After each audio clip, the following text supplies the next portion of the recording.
더 진리를 시작하는 우리 하나님 말씀 읽고 오늘 첫 시간 개요 설명 그리고 왜 교리 공부가 중요한지에 대해서 함께 나누도록 하겠습니다. 함께 나눌 말씀은 신명기 29장 29절. 신명기 29장 29절입니다. 우리 다 찾아보시죠. 그리고 더 진리를 시작하는 슬로건과 같은 말씀이니까 별표도 이렇게 한번 쳐놓으면 좋을 것 같아요. 자, 신명기 29장 29절 한 목소리로 우리 크게 읽겠습니다. 시작. 감추어진 일은 우리 하나님 여호와께 속하였거니와 나타난 일은 영원히 우리와 우리 자손에게 속하였나니 이는 우리에게 이 율법의 모든 말씀을 행하게 하심이니라. 우리 한 번 더 읽을까요? 짧은 구절이니까 시작. 감추어진 일은 우리 하나님 여호와께 속하였거니와 나타난 일은 영원히 우리와 우리 자손에게 속하였나니 이는 우리에게 이 율법의 모든 말씀을 행하게 하심이니라. 아멘. 여러분, 오늘 은혜홀에 들어오시면서 1년 일정이 요약되어 있는 이 한 장짜리 유인물을 가져오셨을 텐데요. 전체 내용을 다 담으려다 보니까 글자가 좀 작은 게 좀 죄송스러운데 1년 전체 화면이 안 나오는군요. 계속 다시 시작하죠. 여러분들 들어오시면서 유인물 가지고 오셨을 텐데 1년 전체적인 내용이 그 안에 담겨 있어요. 그래서 그거를 제가 오늘 이 내용을 설명드리기보다 전체적인 1년의 과정을 말씀드리면서 이 커리큘럼이라고 전해드린 이 유인물을 참고하시면 좋겠다 싶습니다. 여러분, 올해 더 진리 강좌는요 총 4개의 과목을 공부해요. 시간은 40시간, 40주간의 공부를 할 겁니다. 1년이 여러분 몇 주간이죠? 52주죠. 그래서 벌써 겨울방학 4주를 우리가 안식 가운데 보냈고요. 또 여름방학 4주가 있고요. 중간중간 좀 이렇게 비는 시간들이 있어서 전체를 보면 약 한 40주, 오늘 오리엔테이션 빼고요. 40주 정도 강좌를 나누게 됩니다. 그리고 여름방학을 기준으로 나눠보니까 상반기 때 24번의 강좌가 있고요. 하반기 때 16번의 강좌가 있어요. 여러분들 유인물 한번 보시면 그 표 만들어진 거에 맨 오른쪽 끝에 보면 강좌라고 되어 있죠. 표. 거기에 OT라고 되어 있는 게 오늘입니다. 오리엔테이션 하고요. 다음 주부터 우리 여름방학 시작하는 7월 17일까지 24번의 강좌 수요 예배를 드릴 거고요. 또 여름방학 통독반 방학 기간까지 합쳐지는 그 공통때는 4주인데요. 그 시간이 지나고 뜨거운 여름이 지난 우리 8월 21일부터 우리 12월 11일까지 16번의 우리 2학기 강좌가 있다. 이렇게 큰 흐름을 이해하시면 될 것 같습니다. 그래서 여러분, 제가 저를 한번 보실까요? 4개의 과목을 더 진리 때 나누게 될 것이다. 첫 번째는 성경 교리를 다룰 겁니다. 성경 교리. 두 번째는 교회 역사. 세 번째는 성경 지리. 네 번째는 성경 언어. 여러분, 여기에 보면 일반적으로 우리가 쓰는 교리, 역사, 지리, 언어 이렇게만 두 글자만 잘라서 보시면 안 돼요. 이게 앞에 성경 교리, 교회 역사, 성경 지리, 성경 언어라고 앞에 성경이라고 붙어 있는 이유가 있습니다. 그것이 마치 이렇게 그라운드, 우리가 함께 공부할 그 경계선을 그어주는 거예요. 우리는 교리가 핵심이 되는데요, 그저 신학을 하는 게 아니에요. 성경에서 말하는 진리가 뭘까? 그러니까 성경에 국한되는 걸 배우는 거고요. 역사도 세상 역사, 세상의 세계사 이런 걸 공부하는 게 아니라 교회의 역사, 하나님의 역사를 배운다라는 거죠. 그래서 4글자씩 4음절로 되어 있는데요, 우리는 올해 4가지의 과목을 40주 동안 배울 텐데 그 4가지 과목은 각각 4음절로 돼 있어요. 자, 볼까요? 여러분들 커리큘럼을 보시면 첫 번째 성경 교리, 두 번째 교회 역사, 세 번째 성경 지리, 네 번째 성경 언어, 이렇게 4과목을 1년 동안 배울 거예요. 근데 가장 큰 비중을 차지하는 것은 성경 교리입니다. 총 40주 중에 21번을 교리를 배워요. 그리고 거의 절반이죠. 나머지 절반을 교회 역사를 8번 배울 거고요. 또 성경 지리를 6번 배울 거고요. 여러분들이 그냥 시작하기도 전에 마음에 부담을 줄 수 있는 이 성경 언어, 제가 장담하건대 하나도 안 어렵습니다, 여러분.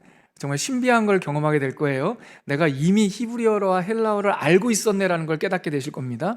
아무튼 그 성경 언어에 관한 것을 5번 배워요. 그래서 전체 40주를 배우게 될 거고요.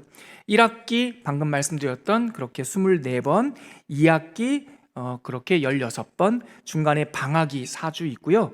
그리고 여러분들 그 커리큘럼 보면 맨 마지막 51주차 12월 18일에 제가 영어로 파이널 이렇게 나왔는데요. TMC 수료 감사 예배를 드리게 돼요. 그때는 더 말씀부터 더 진리까지 2년, 짧게는 이제 더 진리부터 들어오신 분들은 1년, 마치 그 가을 졸업식처럼 여러분들이 1년 했어도 수료 감사 예배는 그때 다 같이 드릴 거고요. 작년에 해보셨듯이 하루 수련회를 이 12월 18일 날 하게 될 겁니다. 그리고 여러분들에게 오늘은 없지만 여러분들에게 지금 거의 다 만들어 놨는데요. 더 진리라고 하는 이 강좌가 생소한 내용들이 있어서 가이드북, 이 핸드북 같은 것을 카드 형식으로 만들어서 드릴 거예요. 그래서 첫 번째 퀴즈가 있기 전까지, 그러니까 4주 안에 저 표정 바뀌는 거지. 시험 아니에요. 퀴즈. 제가 설명드릴게요. 4주 안에 그 카드가 나올 거예요. 1년치 카드가. 그리고 그 네 과목이 색깔별로 카드가 다 다르고요. 이게 섞여 있기 때문에 색깔별로 묶어서 갖고 다니셔도 되고 아니면 시간별로 섞어서 가지고 다니셔도 돼요. 그래서 아무튼 카드가 제공이 되고요. 제가 말씀드렸듯이 방금 10번의 퀴즈가 있어요. 여러분들 커리큘럼 보면은 첫 번째 퀴즈가 10주 차인 3월 6일 날 성경 역사 첫 번째 배우는 시간에 옆에 보면 퀴즈 1 이렇게 되어 있잖아요. 이거는 앞에 4주 동안 배웠던 내용을 이렇게 복습해 보는 시간인데요. 놀라지 마세요. 시험 절대 아닙니다. 제가 조그마한 부담 갖지 말라고 종이도 큰 걸로 안 만들 거예요. 요거 조그만 거, 요거 반절짜리로요. 딱 질문 5개를 놓을 거고요. 오픈 테스트예요. 그 여러분들에게 나눠드린 카드에 답이 다 있어. 그리고 쓰고 싶은 대로 쓰시는 거예요. 5분 안에. 그리고 끝나면서 제가 이 강좌 시작하지 않습니까? 찬양하기 전에 여러분들이 하고 우리 고목사님 나오셔서 하나님께 찬양하고 그러고 나서 제가 시작할 때 답을 다 불러드릴 거예요.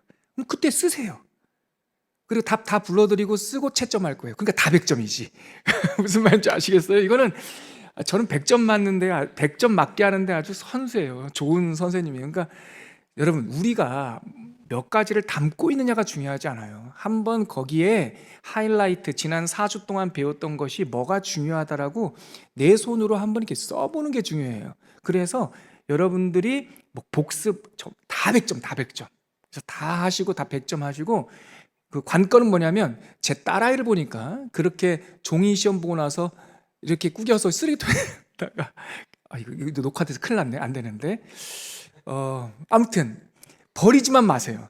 그래서 10번의 퀴즈를 할 건데 10번의 퀴즈 그 쪽지를 다 좀 모아 놓으세요. 그러면 한 번 더 보게 되죠. 그래서 연말 우리 TMC 수료 감사 예배 할 때 그 10가지의 퀴즈 종이를 다 가지고 계시면 제가 기념이 될 만한 선물을 드리도록 하겠습니다.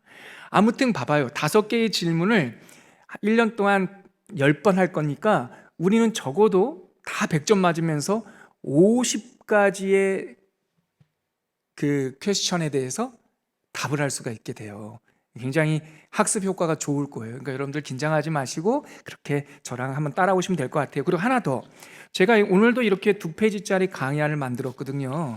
여러분들한테 올해는 어쩌면 모르겠어요. 중간에 꼭 필요하다고 하면 또 출력해서 작년처럼 드릴 수 있겠지만 어쩌면 카드가 있어서 이번에는 조그만 카드가 있어서 이 강의안까지 다 출력해서 드리는 게 오히려 옥상 오기일 수 있겠다 싶어서 안 드릴 생각을 하고 있는데, 혹시나 여러분들 중에 이 목사가 앞에서 하는 이야기가 받아 적기가 힘드신 분들은요, 언제든지 예배 마치고 목사님 그 설교 노트 좀 한번 주세요. 그러면은 제가 참고하고 있는 이게 노트거든요. 풀 텍스트는 아니고 이렇게 메모 형식으로 해놓은 제 강의안인데 제가 이것도 다 드릴게요. 그러니까 부담 갖지 마시고 저렇게 다 하시면 됩니다. 그래서 그렇게 따라오시면 12월 11일 날 우리 TMC 18일 날 감사 예배 드릴 때 다 같이 기쁘고 좋은 결실이 있는 우리 더 진리 공부가 될 것 같아요. 자, 우리 먼저 오늘 여러분 이 첫 번째 오리엔테이션의 주보에 나가 있는 제목이 뭔지 아세요? 혹시 주보 보셨어요? 설교 제목처럼 나와 있는데 제가 이렇게 제목을 달았어요. 더 진리 공부의 목적과 방법. 오늘 신명기 29장 29절을 통해서 제가 좀 이따 풀어드리겠지만 그 말씀은 함께 읽었던 신명기 29장 29절 말씀은 우리가 하나님에 대하여 이 계시, 성경 공부를 하는 목적과 방법에 대한 가이드예요. 그게 오늘 제가 그걸 좀 풀어드릴게요. 이 더 진리는 어떤 목적을 갖고 있는가? 여러분, 우리 TMC 텐트메이커 코쿤 여러분들과 제가 양육하는 이 2년간의 과정에 1년차가 더 말씀이지 않습니까? 더 말씀은 성경을 그냥 그대로 보는 거예요. 그래서 52주 동안 우리가 빠지지 않고 봤죠. 그래서 더 말씀을 어떻게 비유할 수 있을까? 저는 옛날에 그 배틀, 이 옷감 짜는 배틀에 이 날줄이 더 말씀과 같다라고 생각해요. 그래서 성경 읽기, 성경 통독, 즉 더 말씀은 이 시를 날줄로, 세로줄로 쫙 세워놓는 거 있죠. 그런 효과가 있어요. 그래서 성경은 총 몇 개의 낫권으로 성경 한 권이 구성되어 있죠? 다 알고 계시죠? 66권. 66권의 성경이 이 날줄처럼 서 있는 거예요. 장으로 따져보면 1189장이에요. 1189장의 구가닥에 이렇게 실이 쫙 놓여 있는 거죠. 그리고 창세기부터 계시록까지 66권, 장으로 말하면 1189장의 성경을 우리가 지난 연도에 쭉 읽었던 거죠. 그리고 그 시간은 창세기부터 요한계시록까지 시간은 약 1500년이에요. 1500년. 그리고 그 성경을 기록한 기록자는 약 40명이에요. 그러니까 1500년에 걸쳐서 40명의 인물을 통해 66권의 성경, 조금 더 얇게 날실로 나눠본다면 1169가닥의 실들을 우리가 작년에 쭉 놓은 거죠. 이게 더 말씀이에요. 그런데 옷감을 짜려면 날실만 있어서 되는 게 아니라 뭐가 있어야 되죠? 이 왼쪽서부터 오른쪽까지 꿰어주는 씨실이 있어야 돼요. 씨실이. 그래서 씨줄, 날줄 이러죠.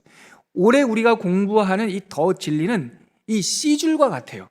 창세기부터 요한계시록을 이것을 좀 어려운 말로는 통시적이라고 그래요. 말은 좀 어렵게 보이지만 의미는 쉬워요. 시간을 관통하다라는 거죠. 그래서 더 진리 이 공부의 방법은 뭐냐? 목적은 뭐냐? 창세기부터 요한계시록까지 11,089장 66권의 성경, 총 1500년의 시간, 40명 넘는 수많은 사람들의 그 기록, 하나님의 말씀을 꿰뚫으면서 이 옷감의 무늬, 즉 성경에 무슨 무늬와 무슨 진리가 있는지를 우리가 드러내고 공부하는 것이 이 더 진리의 목적과 방식이라는 거예요. 자, 그러면 성경 이렇게 해서 날줄을 놓고 이 더 진리를 통해서 씨줄로 엮어가면 도대체 무슨 그림이 나올까? 실 하나하나만 놓고 보면 모르죠. 근데 옷감을 쫙 짜면 거기에 옷감의 문양이 나오지 않습니까? 그러면 성경이라고 하는 하나님의 진리라고 하는 이 가르침을, 계시를 씨줄과 날줄로 엮으면 어떤 그림이 나올까? 한마디로 말해서 구원이에요. 구원. 이거는 첫 번째 퀴즈에 분명히 나오겠죠. 저는 이걸 1번 질문으로 여러분들에게 던질 겁니다. 성경의 분명한 목적은 무엇입니까? 구원, 구속이라고 해도 돼요. 그러면 구원이라고 하는 것은 결과고, 그것을 문장으로 표현하면 어떨까요? 하나님이 우리를 향한 선한 계획을 가지고 계십니다. 그 선한 계획은 예수 그리스도를 통해서 드러났습니다. 말씀이 오셨습니다. 예수 그리스도의 사건, 그의 성육신과 그의 인간이 되심과 가르치심과 고난당하심과 죽으심과 부활, 즉 예수 그리스도의 사건을 통하여 하나님의 선한 계획이 성취되었습니다. 그리고 그 성취된 것이 우리들에게 성령님을 통해서 다 적용되는 것, 이것이 바로 성경의 목적이에요. 한마디로 말하면 성경의 목적은 무엇입니까? 한 단어로 뭐라고 말할까요? 두 음절, 구원. 가로 열고 구속, 상관없어요. 구원이란 무엇입니까? 하나님이 우리를 향해 좋은 계획을 갖고 계셨고, 그 계획은 누구를 통해서 드러나셨어요? 예수님을 통해서 드러나셨고, 누구를 통해서 완성되셨어요? 예수님을 통해서 완성되셨고, 그 완성된 구원이 누구를 통해서 우리에게 적용이 돼요? 성령님을 통해서 적용이 돼요. 이것이 바로 성경을 날줄과 시줄로 엮어서 딱 만나게 되는 하나의 완성된 메시지, 완성된 그림인 것이죠. 제가 이걸 좀 정리해 볼게요. 제가 노트에 써온 걸, 성경은 무엇에 관한 기록입니까? 성경은 본질적으로 구원에 대한 거대한 이야기입니다.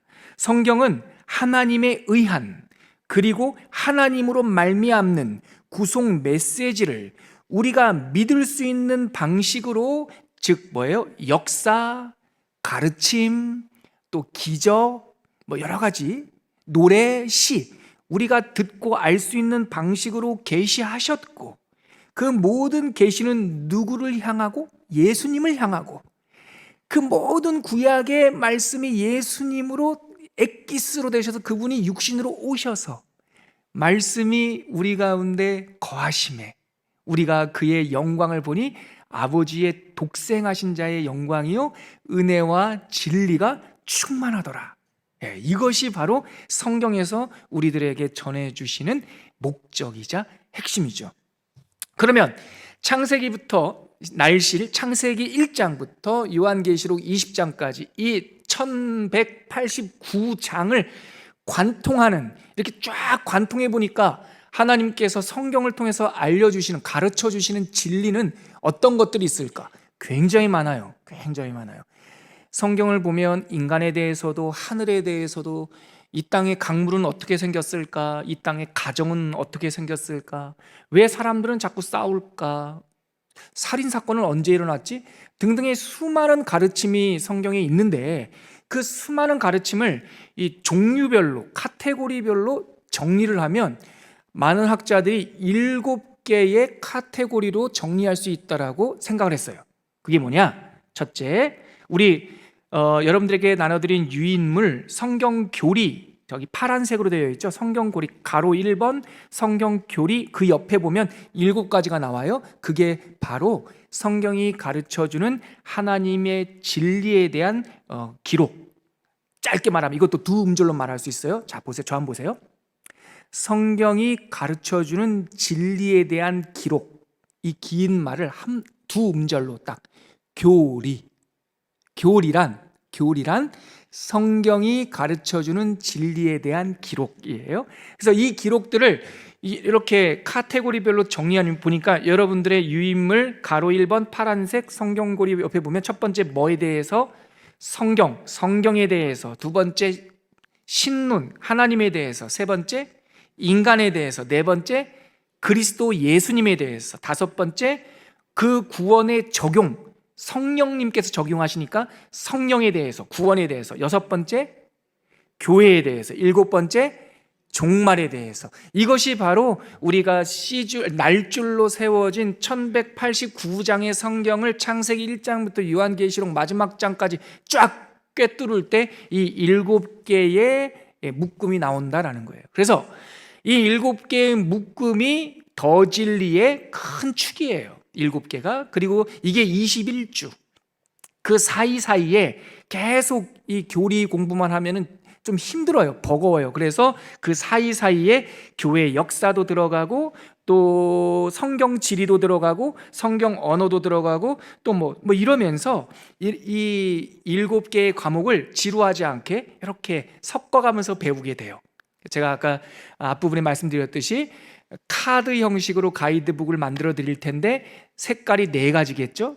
21개의 교리가 있고 각각이 달라서 그 색깔별로 모아놓으면 네 권이 될 거, 네 묶음의 카드가 될 거고, 이 40주의 흐름대로 섞어서 하면 알록달록 이렇게 구성이 되겠죠. 그렇게 구성되어 있다. 무슨 말씀인지 아시겠죠? 따라오시면 별로 어렵지 않게 하나씩 하나씩 밟을 수 있을 것 같아요. 자, 그러면 제가 그럼 아까 방금 말씀드렸던 그 7개의 교리를 제가 강의 안에 적어온 대로 한번 풀어드릴게요. 받아 적지 마세요. 그냥 들어보세요. 지금 다 제목만은 했죠. 제목만 하면 성경론, 신론, 인간론, 기독론, 구원론, 교회론, 종말론인데 제가 한번 말로 풀어보면 이렇게 돼요. 1번 성경론. 이것은 우리가 믿을 수 있는 계시, 즉 성경에 관한 이야기입니다. 성경에 대해서 뭐라고 말합니까? 다음 주에 할 거예요.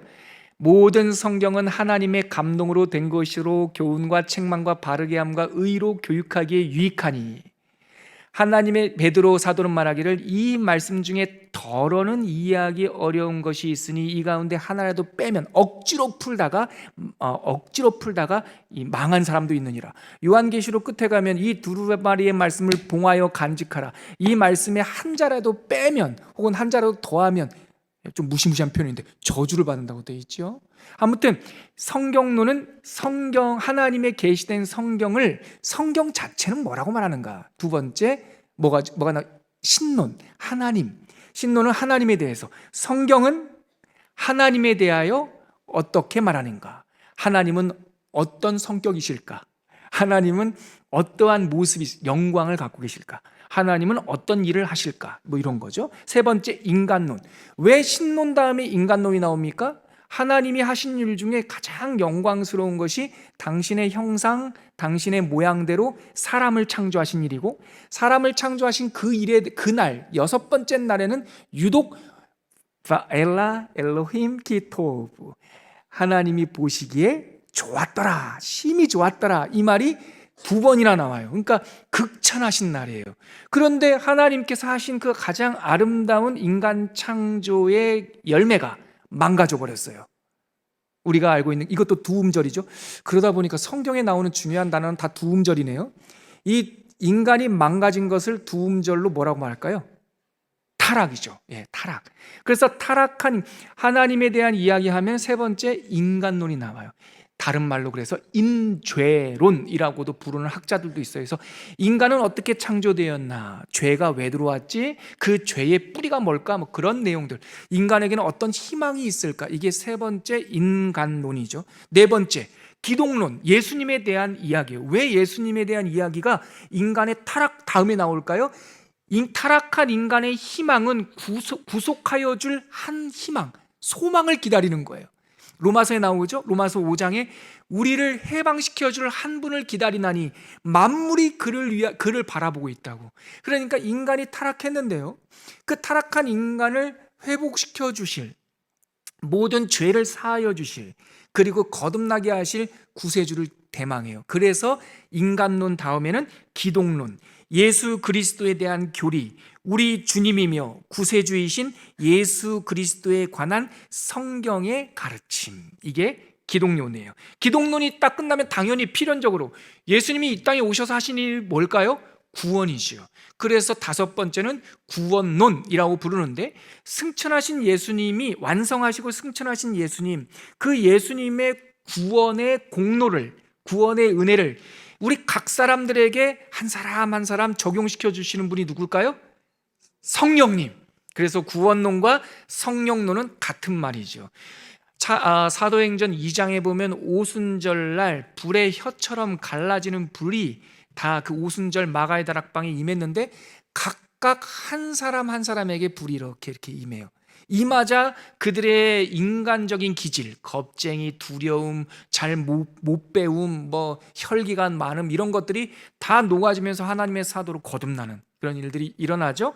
아무튼 그래서 기독론 다음에는 필연적으로 구원론에 대한 궁금함을 갖게 되죠. 그럼 그 다음에 구원 받았어, 너무 좋아, 생명 살았어요. 그럼 그 다음에 뭐가 궁금할까요? 생명 사는 게 끝이 아니에요. 생명을 낳아야 돼요. 그것이 바로 교회론이에요. 교회란 구원받은 사람들, 구원 사건의 열매이자 결과이죠. 그래서 6번째 교회론, 에클레시아에 대한 교리, 에클레시아 연합 연결 공동체.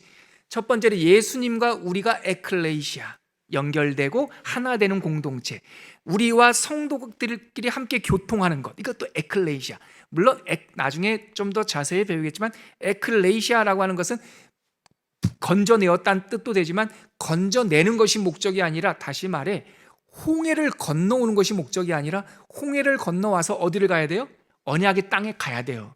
그러니까 에클레시아, 우리를 불러냈다라고 하는 것은 무엇을 위하여? 예수님과의 연합을 위하여.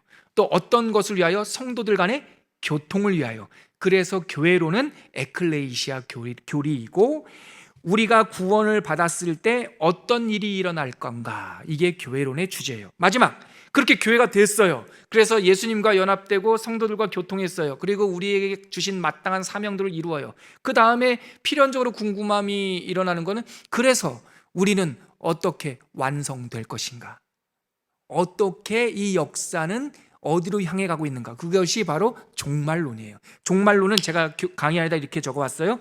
교회는 무엇을 위하여 형성되었으며 교회는 어디로 향하고 있는가, 그리고 그 교회된 우리에게 어떤 일이 일어날 것인가, 이것이 바로 종말론이에요. 종말론은 이 세상의 멸망에 대한 이야기가 아니라 하나님의 창조의 완성에 대한 이야기예요.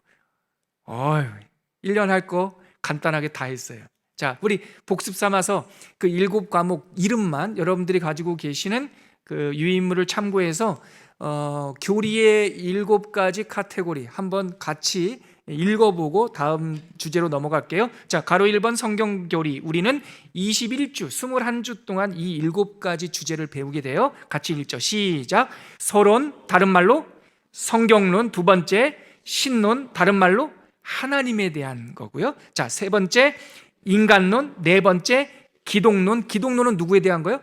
예수 그리스도. 5번, 구원론, 다른 말로 성령론. 6번, 교회론.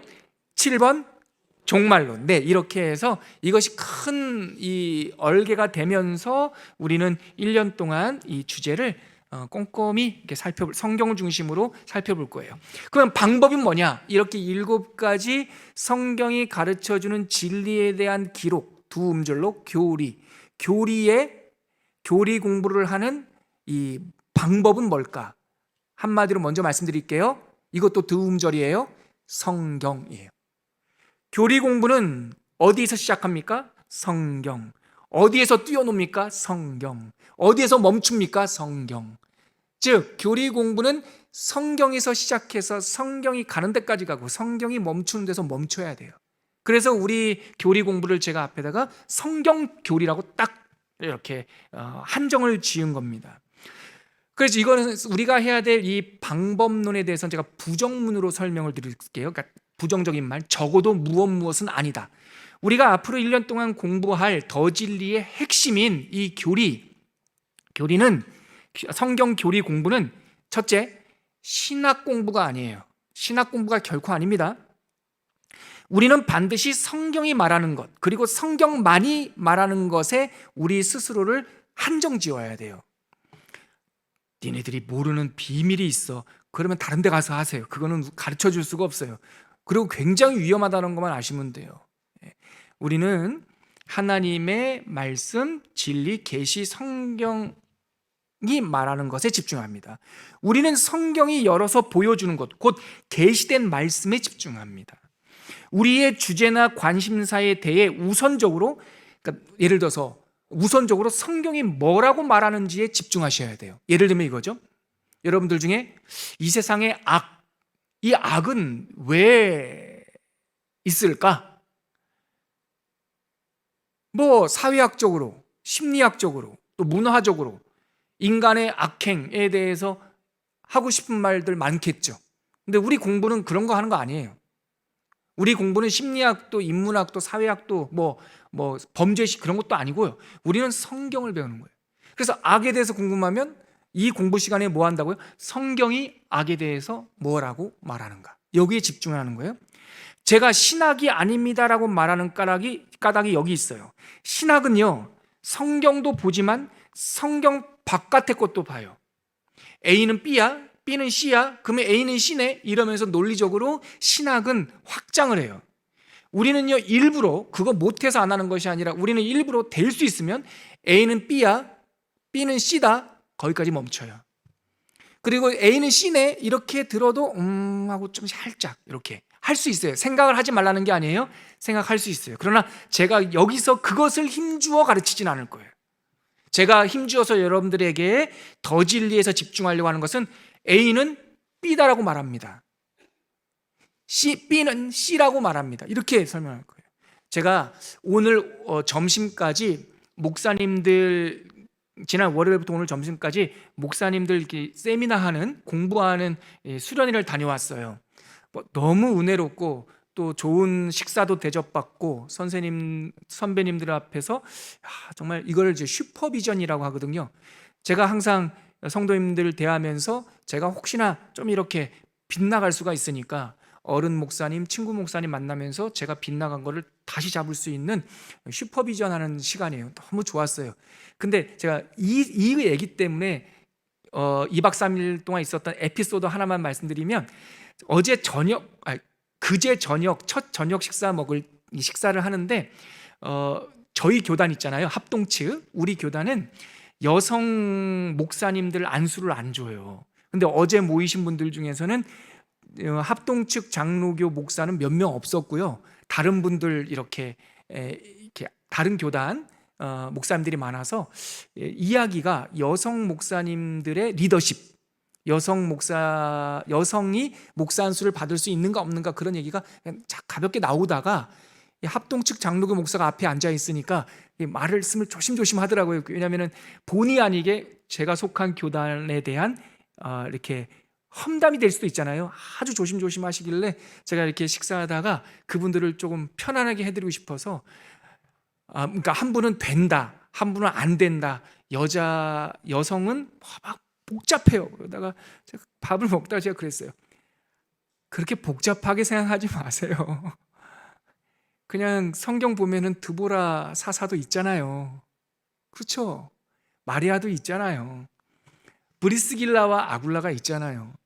아볼로가 에베소의 큰 선생이었지만 아볼로가 성령을 몰랐잖아요. 성령 세례를. 그때 아볼로를 따로 떼어 아볼로에게 성령 하나님, 예수님의 하나님 되심을 가르쳐 주신 분이 누구냐면 브리스길라와 아굴라란 말이에요. 거기서 브리스길라가 누구예요? 여성이에요. 그러니까 앞에 있는 제가 합동측 하여튼 다양한 이유 때문에 형제된 사람, 이거 죽고 사는 문제 아니니까 이 형제된 목사님들한테 부담을 안 드리려고 이렇게도 막 표현하고 막 하시는 그분들 말씀을 듣다가 제가 그냥 성경대로 하시자고요. 저희 교단은 여성 리더들한테 목사 안수 안 주는 것을 저는 그냥 존중합니다.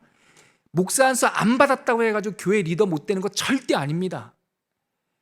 우리가 여성 리더들에게 목사 안수를 안 준다는 그것 때문에 성경의 가르침을 짜맞추지 맙시다. 성경은 여성 리더가 있다 없다? 있다. 하나님은 여자든 남자든 가리지 않고 쓰신다 안 쓰신다? 쓰신다. 필요하면 여성 리더한테도 목사 안수 줄 수도 있는 거지 뭐. 성경이 된다고 하는데.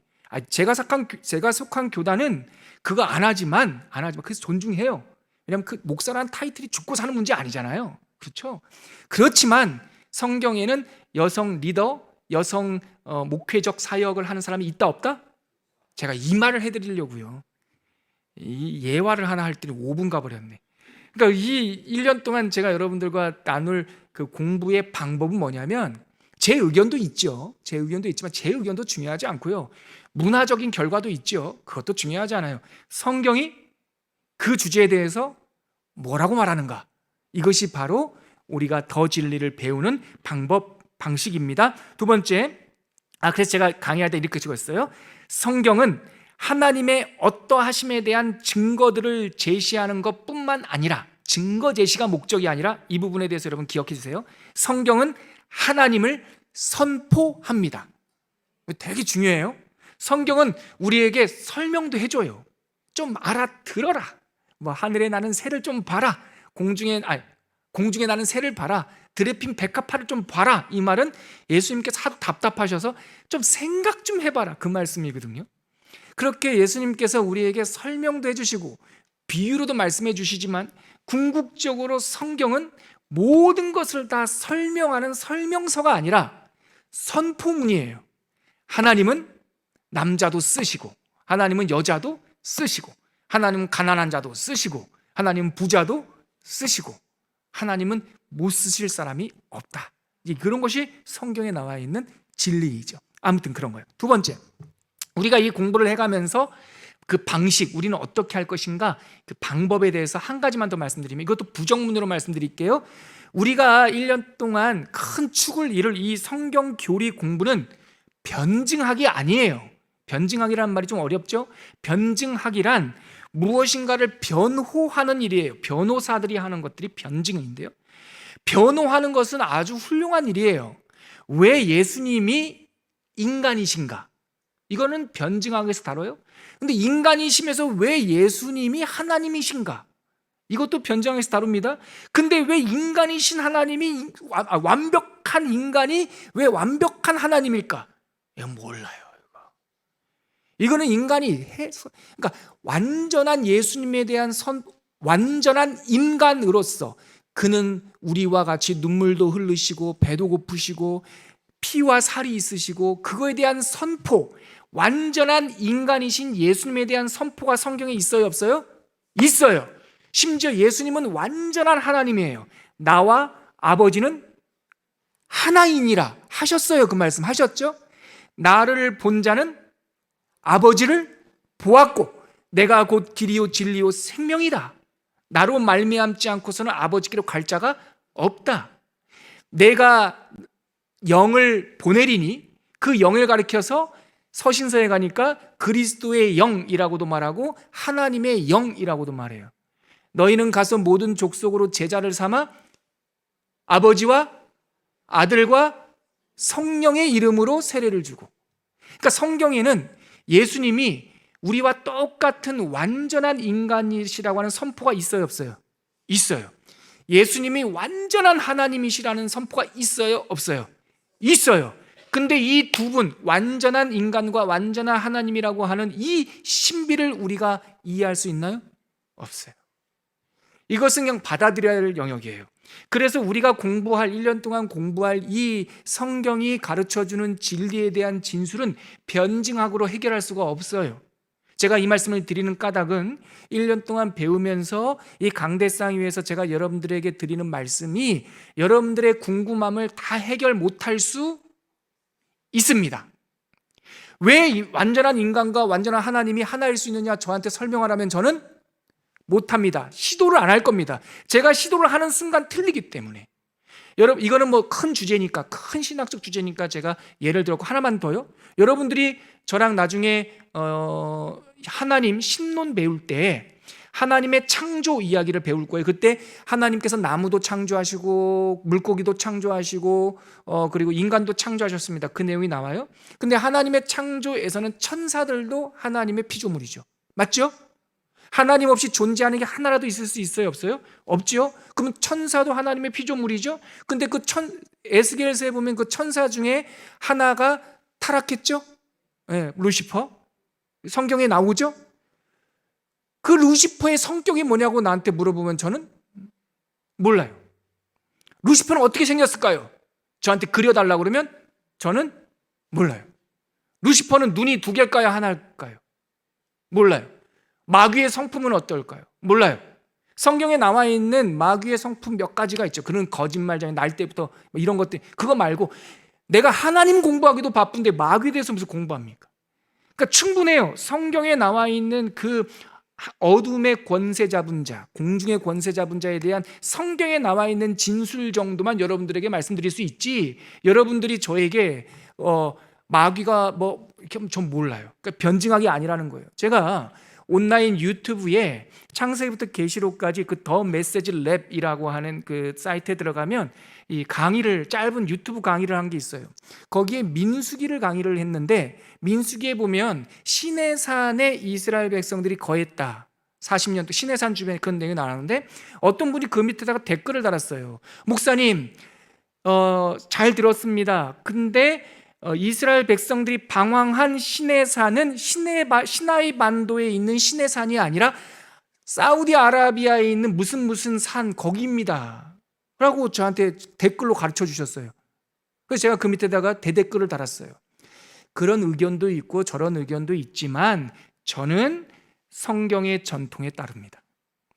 뭐 여러분 떨기나무라고 하는 책 혹시 읽어보셨어요? 재밌죠? 저도 읽어봤어요. 그 떨기나무라고 하는 책을 보면 어떤 고고학자가 아무리 생각해봐도 논리적으로, 합리적으로, 계산적으로 생각해보니까 그 60만 명이 시나이 반도에서만 있기에는 땅이 좁았을 것이다 하면서 이렇게 하다가 자기 사우디아라비아까지 가가지고 여기가 뭐다 이렇게 하는데요. 예, 그런 연구들이 필요해요. 고고학자들이나 해봐야 돼요. 그러나 이 시간에는 그거 하는 시간 아니에요. 저한테 와서 떨기나 살구, 그 카이츠라는 단어인데 그것도 그 댓글에 달렸어요. 목사님, 아론의 지팡이에서 난 그 싹은요 살구나무가 아니고요 아몬드예요. 그래서 제가 그랬어요. 맞아요. 아몬드라고도 번역. 근데 성경에는 아몬드라고 안 돼 있고요 카이츠라고 돼 있는데 그 카이츠라는 말이요 한 단어에 두 뜻이 다 있어요. 아몬드도 있고요 살구도 있어요. 그러니까 하나만 알면은, 그래서 근데 이걸 어떻게 다 설명해요?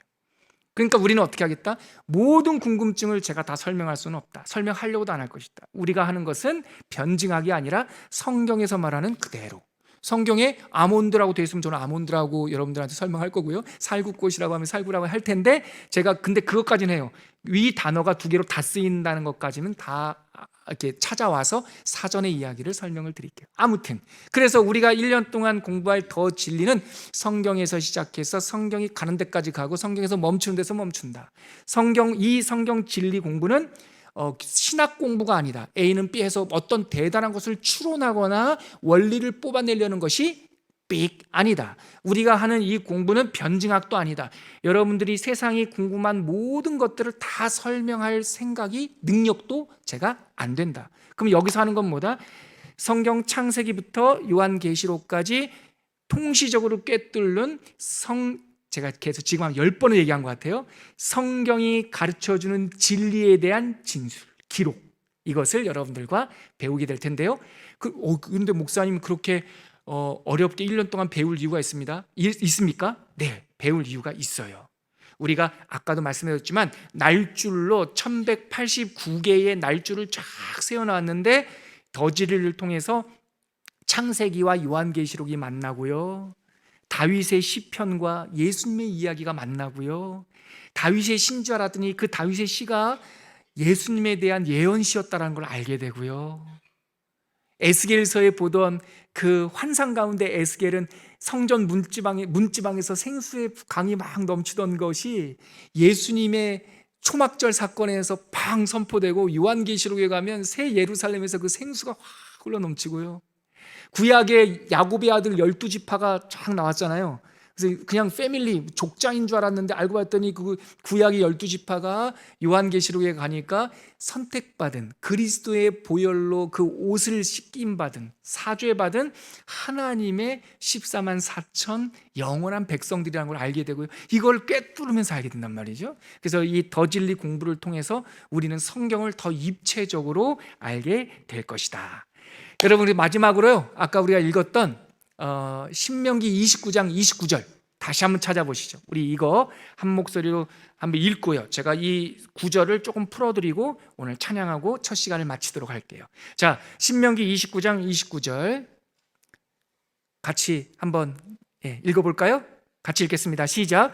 감추어진 일은 우리 하나님 여호와께 속하였거니와 나타난 일은 영원히 우리와 우리 자손에게 속하였나니 이는 우리에게 이 율법의 모든 말씀을 행하게 하심이라. 자, 제가 자막에 제가 우리 방송실에 부탁을 했는데요, 이 감추어진 일은, 나타난 일은 이라고 표현된 이 신명기 29장 29절을 이렇게 풀어낼 수가 있어요. 자, 자막 한번 보여주시겠습니까? 자, 보세요.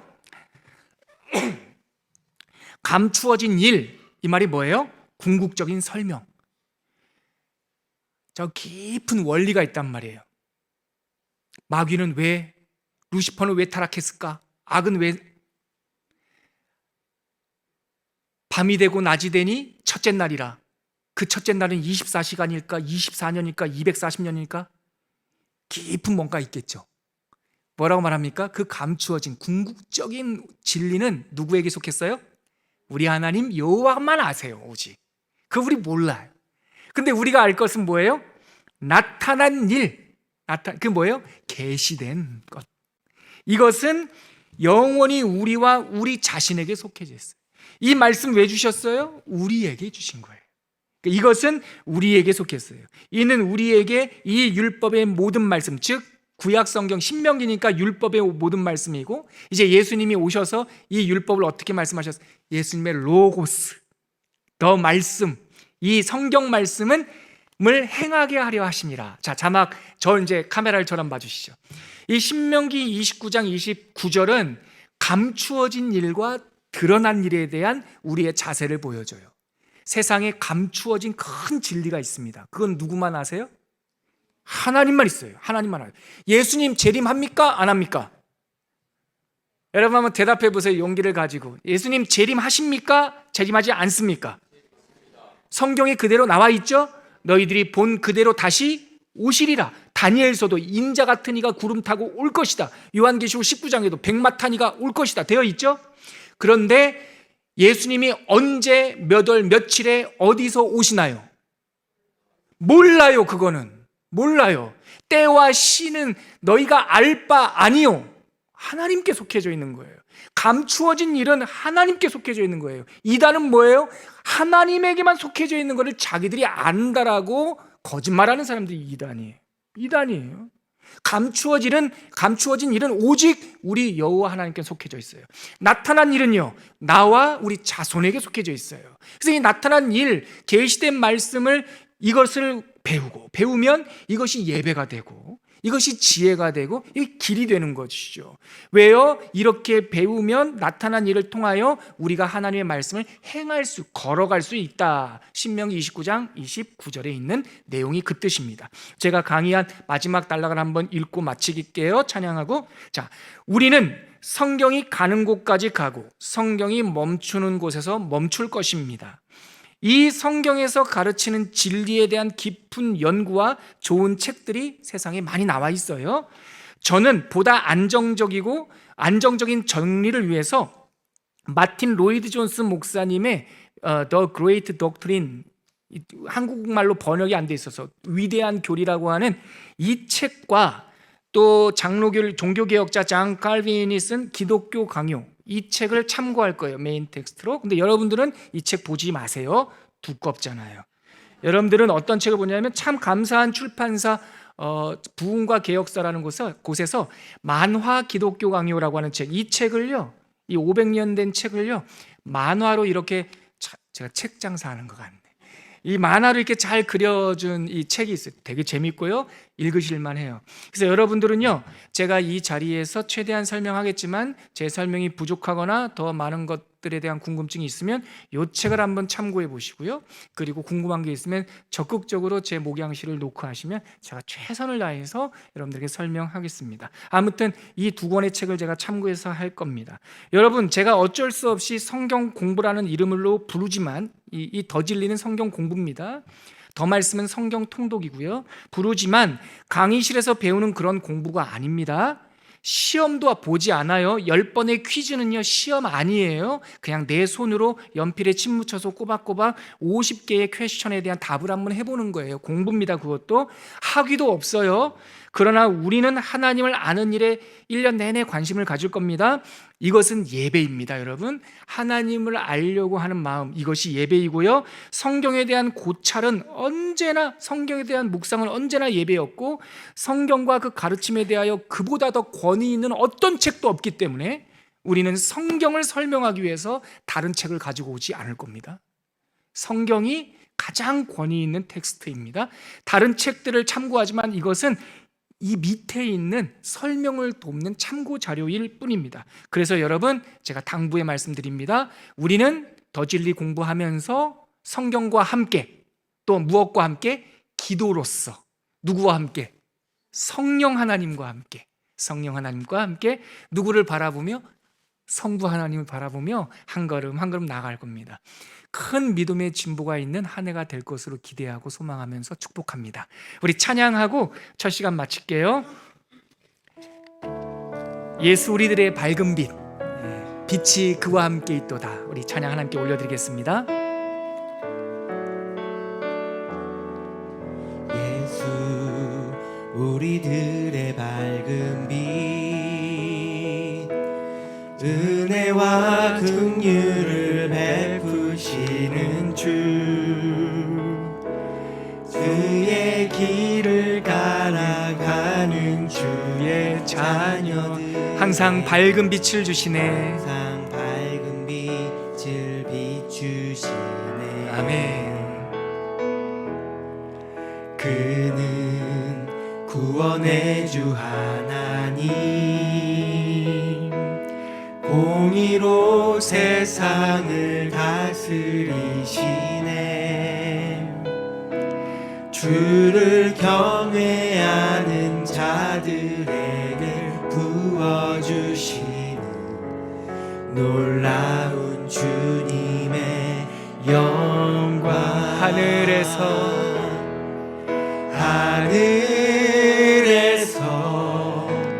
찬란하게 빛나는 주의 영광, 이 땅에 오셨네. 어둠을 밝히고 새 생명 주시네. 영원히 빛나는 나의 예수님 높이 영광과 찬양 받으실 그 이름 경배합니다. 슬픔을 거두고 내게 자유 주시네. 기쁨의 노래를 영원한 나의 빛 예수께. 여러분, 우리가 더진리 첫 시간 첫 찬양 고백 찬양을 올려드린 이 찬양의 후렴 가사가 참 아름답지 않습니까? 하늘에서 찬란하게 빛나는 빛, 주 영광 이 땅에 오셨네. 어둠을 밝히고 새 생명 주시네. 영원히 빛나는 그 빛이 누굽니까? 나의 예수님. 우리가 더진리를 통해서 소망하는 것이 바로 이겁니다. 공부를 통해서, 말씀 연구를 통해서 빛이 우리에게 임하도록, 예수님이 우리 가운데 성령과 함께 충만히 임재하도록, 그것이 우리가 바라는 바입니다. 우리가 이 소망을 가지고 한번 같이 기도할 때, 하나님, 이 수요 강좌 수요 예배를 통하여서 예수님 만나게 해주십시오. 진리의 빛을 맛보게 하여 주시옵소서. 그하여 어두웠던 것들이 정말 새벽 안개처럼 싹 없어지게 하여 주시옵시고, 진리의 길이 시온의 대로처럼 열리게 하여 주시옵소서. 우리 그렇게 소망하면서 한번 기도하겠습니다. 하나님 아버지, 은혜를 감사합니다. 하늘에서 빛나는 그 찬란한 빛이 주의 말씀과 예수와 함께 우리에게 오셨습니다. 임마누엘의 축복으로 우리에게 성육신하셨습니다. 우리가 이 높이 들린 하나님의 영광과 찬양을 하나님께 1년 동안 올려드리면서 우리들의 말씀 속에, 마음 속에 파편적으로 알고 있었던 지식들이 씨줄과 날줄처럼 엮여지게 하여 주시옵시고, 하나님을 알고 아는 하나님 깊은 지식이 우리 하나님 앞에 올려지고 하늘에서 그 복을 내림받을 수 있도록 인도하여 주시옵소서. 어둠은 물러가게 하시고, 복잡한 것은 단순해지게 하여 주시고, 슬픔은 사라지게 하여 주시고, 자유와 기쁨과 행복이 충만한 우리 귀한 성도님들 될 수 있도록 주여 인도하여 주시옵소서. 하나님 감사합니다. 더 진리, 주님을, 말씀을 알고자 사모합니다. 성령의 지혜와 명철로 함께하여 주시옵소서. 그는 깊고 은밀한 일을 나타내시고 어두운 데 있는 것을 아시며 또 빛이 그와 함께 있도다. 아멘. 예수님의 이름으로 기도합니다. 아멘.